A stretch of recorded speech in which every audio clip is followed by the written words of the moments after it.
একদা এক সুন্দর টিয়া পাখি ছিল, যার নাম ছিল মিঠুন। মিঠুন খুব বুদ্ধিমান ছিল এবং মানুষের কথা নকল করতে পারত।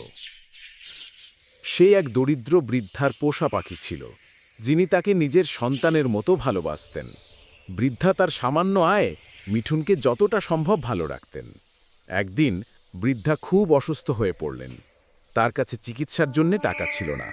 মিঠুন এটা বুঝতে পারল এবং তার মন খারাপ হয়ে গেল। মিঠুন জানালা দিয়ে উড়ে গেল এবং বাজারের দিকে উড়ে চলল।